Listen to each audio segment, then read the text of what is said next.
I think what we're trying to encourage people to do is take that a step further. It seems like we don't agree, and we may not agree on some things, but is there a way for me to get that person to see me? Is there a way for me to see that person?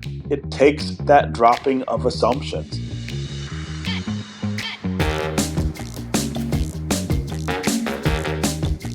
That's the voice of Stephen Henderson. The Bridge Detroit founding editor and Detroit Today host has teamed up with Detroit News editorial page editor Nolan Finley on the Great Lakes Civility Project, hoping to make our discussions on everything, well, a whole lot better. Welcome to your Daily Detroit for Tuesday, September 19th, 2023. I am Jer Stays, and of course, civility is the topic we will explore today. At Civility Night on September 27th, Nolan and Stephen will co-lead a discussion at Henry Ford College. It's free with registration. Of course, I'll put a link to it in the show notes. But ahead of it, I wanted to talk to both of them about how these two people with very different viewpoints became friends. On this one, I'd really love your feedback. 313-789-3211 or dailydetroit@gmail.com. Love to know what you think. Let's get to that conversation.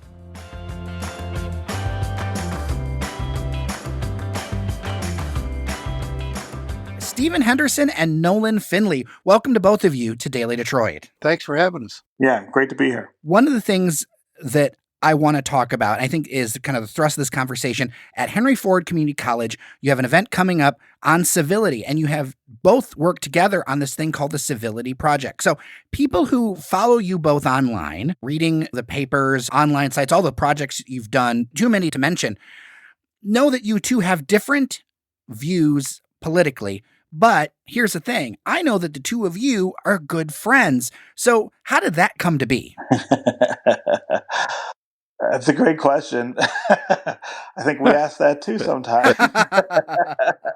Was it bourbon? Bourbon had a little bit to do with it. Got to admit that. I think everybody can get along with everybody else a little better with little bourbon.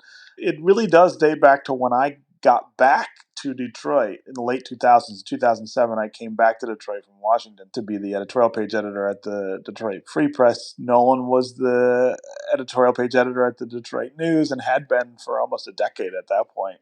And I think it was really easy for people to look at the two of us, say, well, here's this black liberal editorial page editor at one newspaper. Here's a white conservative editorial page editor at the other newspaper. I bet if we got them together, they'd fight, like two praying mantises in a barrel or whatever in a glass. And look, we did that and we enjoyed doing that. And we do see things really fundamentally differently. And that came across in all of those interactions. But the other thing that happened was that we started, talking when we weren't on camera or on mic about who we were and just kind of getting to know each other. And we found that despite our political differences, we actually did have a fair number of other things in common, including our love of bourbon. Nolan is from Kentucky. I spent the first 2.5 years of my career in Kentucky, so we both have this great appreciation of the local water, I guess you would call it in Kentucky. But we also just found lots of other things that we had in common. And I think also, the space we had to occupy in those jobs, they're pretty isolating. Lots of people hated us both with equal zeal. Lots of people loved both of our work with equal zeal. And so I think we found lots of commonalities. The next thing you know, we had become good friends. And so then we started to think about why that was possible at a time when so much of the rest of the country was kind of coming apart over politics, people unable to talk to each other or even willing to acknowledge each other. It didn't feel as unusual to us as it did everybody else. I mean, a lot of our friends on both sides seemed appalled by this friendship, by this relationship, if you will. I mean, they were asking, well, how can you do this? And, what do you find to talk about? And doesn't he just drive you crazy? And of course, yeah, sometimes.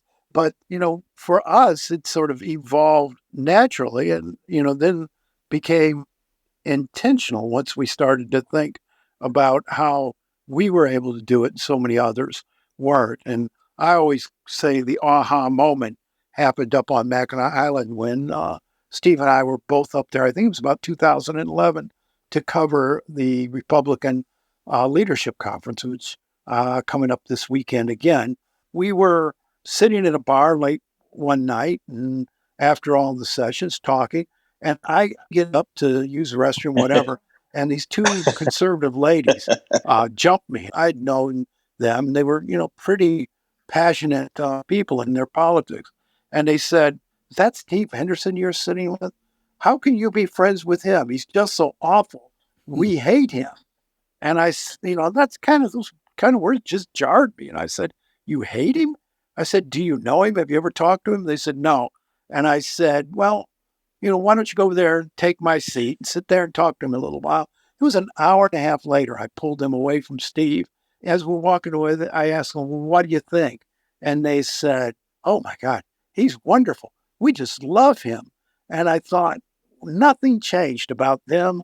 Nothing changed about Steve in that hour and a half, except that they took the time to respectfully talk to each other, get to know each other, and still didn't agree with one another, but at least they understood where each other was coming from. There was this sort of broke down the suspicions and the assumptions. That was kind of our aha moment. And it told us that, the key or the formula here for getting beyond the divisiveness and the hate that is so prevalent today is to just put people together and ask them to talk, ask each other questions, and try to develop an understanding and respect.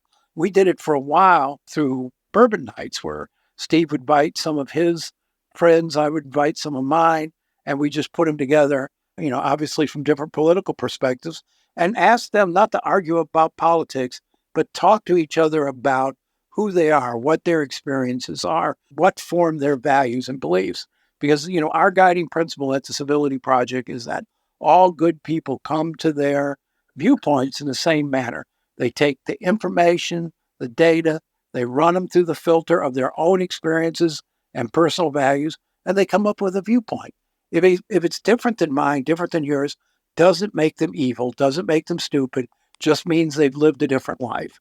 And if you take the time to figure out what those values and experiences are, it's easier to engage civilly.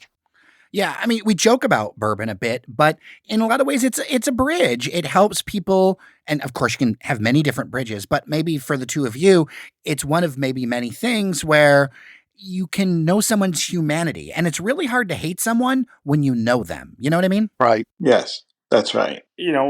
One of the things that we're always really clear about too with this is that this is not some effort to get people to just, agree or drop their differences. It's a way to manage those differences outside the context of the antipathy and the disassociation that I think lots of people are struggling with right now. Nolan and I do not agree on a vast many things, and we're not going to. Both of us have long ago given up on the idea that we could convince the other that we're right. That's not the goal. The goal is to be able to have a productive exchange about the things that we disagree with and actually to draw value out of that exchange for both of us. I think both of us would say we learn a fair amount about the things that we're talking and arguing about from the other, from seeing it, being able to see and hear it from somebody else's perspective. I think that's what we're after here. I mean, lots of people mistakenly think that the word civility means that somebody has to give in, somebody has to give up what they believe in and be quiet or behave. That's not really what we're talking about here. We're really trying to get people to just be able to discuss these things without it breaking down into the kind of things that we see all the time right now in our society where people either just walk away from each other or worse, continue and it becomes something, violent or mean spirited. That's what's tearing us apart and getting us nowhere. We try to move people beyond this idea that you have to win a discussion, a conversation, that there's got to be a winner and a loser. And we're trying to help them, as Steve said, find the value in the discussions. We're not out here any longer trying to win the discussion. We don't see conversation as a competition. The idea is to learn from each other. And it's okay if you have a discussion and both sides walk away in the same position they started. You don't have to beat somebody into the ground. You don't have to prove the superiority of it if you're just willing to talk them out. And, there's value in that. And I always walk away from a discussion with Steve feeling as if I've learned something. I haven't necessarily changed, but I've gained a greater understanding. And that's useful in my work. So I can put myself in the shoes of some of my listeners and they hear civility and hear some of your ideas that, they make a lot of sense. But what about situations where, and I've seen this on the left and the right, where people feel truly threatened or that their existence or identity isn't valued by someone that they're talking with? Like, that's a really difficult thing to go through because I hear from listeners, especially with some recent news stories of, well, I don't feel valued that I'm even a person by the other side. How do you work on something like that? That's sort of the point. We're trying to get people to engage without dismiss the value of the other persons, to truly listen, to ask questions. And, I think once you establish that respectful foundation for a discussion and a conversation, some of the fear goes away. But, we make a lot of assumptions about people that we don't really know based on what we hear them say, based on their politics.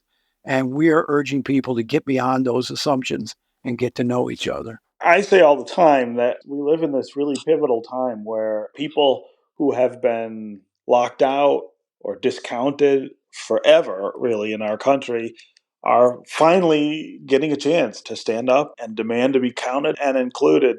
And that none of us in that position has an obligation, to countenance the pushback against that, the desire to keep us out. And so that's one of the limitations I think you got to recognize about this is that there are some people who are really beyond the ability to participate in this kind of exchange, to see somebody else who they have fundamental differences, to see them as a full person.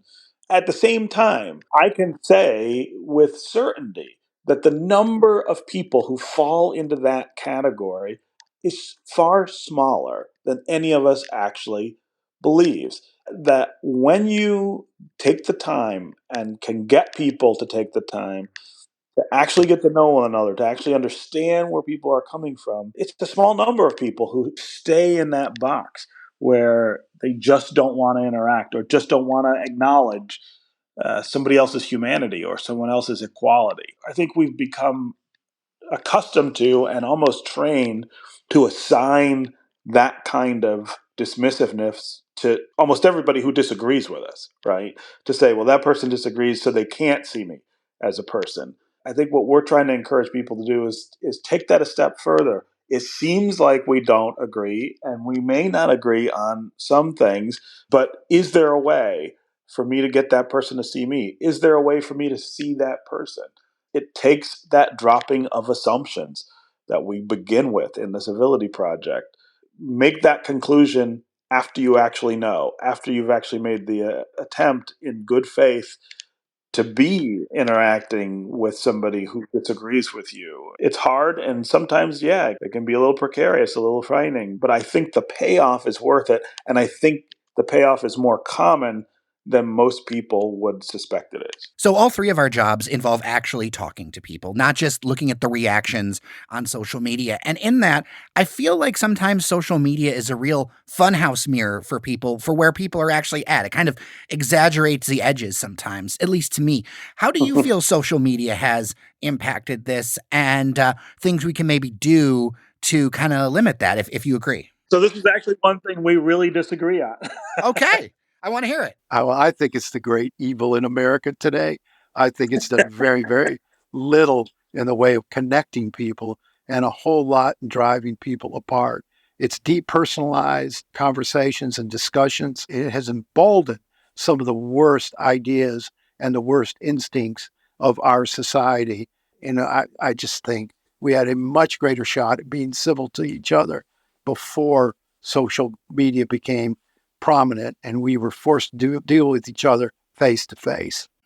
So, I mean, I agree with all those criticisms of social media. I mean, it's not it's not a positive force in our culture right now. But for me, the potential of social media is so powerful. Hmm. It really does make interaction easier and can be more genuine. I think the problems with social media that we're having are reflections of the problems that we have culturally right now, right? They are showing us all of these flaws that have kind of grown up and taken hold of the way that we interact with each other. And in that way, it's not different from other technological developments, especially communication. If you think of the telegraph, if you think of the telephone, the radio, the television, all of these forms of communication have faced really awful infancies where they were used for manipulative purposes, they were used to disseminate disinformation. The difference with social media is it's so big and so powerful and so quick that all of that is happening faster and in a more intense fashion. But imagine the world without those other forms of communication. I mean, they all grew up to be these critical forms of interacting with each other. I have the same hope for social media. I think if we can solve some of our cultural problems, we will find far more value in it. I think we got to be patient. All of this stuff is still really under a decade old in terms of the mass use of it. It's too early to throw in the towel and say that it's evil. Before we get into all the details of what's happening on September 27th with your Civility Night, there is one question I have to ask both of you in the spirit of Daily Detroit because, we aren't on FCC airwaves. I would like to know each of you's top pick for bourbon right now. What bourbon do I need to be drinking this weekend? So mine right now is Basil Hayden Dark Rye, which I think is a surprising kind of bourbon. I'm not a big rye fan generally. I mean, and if I do like it, I want it in a drink like Manhattan or something like that. But this version of rye is so smooth and has this wonderful kind of smoky, woody taste to it. It's just phenomenal. It's what I'm drinking straight with just a few rocks in the glass. Nice. Yeah, I mean, it depends how much you want to spend. I mean, if your budget is a little fatter, I would recommend the Bardstown that you can find now here in most places. It's good bourbon. If you want to save a little money to pay the rent, I've been drinking Knob Creek 9 years, so sort of as an everyday bourbon. They're both very, very good. Well, I appreciate the recommendation. So, Civility Night at Henry Ford College is going to be on September 27th from 6:30 to 8:30 p.m. I will put a link to the show notes to register for the free event. And I appreciate both of you for coming on Daily Detroit. It's an honor to have both of you here. No, this was fun. Well, thank you. And before we go, can we thank our sponsors rather quickly? Delta Dental of Michigan, Huntington Bay, Ralph Wilson Foundation. We couldn't do this without them. Oh, absolutely. That's right. It's one of those things that if you have a free event, somebody's got to pay for it. So That's right. That's exactly right. Well, thank you both, Stephen Henderson, Nolan Finley. Appreciate you, and hope we'll talk soon. Thanks for the time. Great.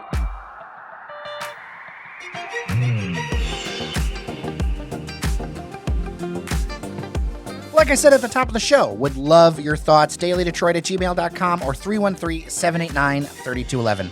Thanks to our members on Patreon for supporting shows like these. Patreon.com/dailydetroit. Our members really make Daily Detroit what it is.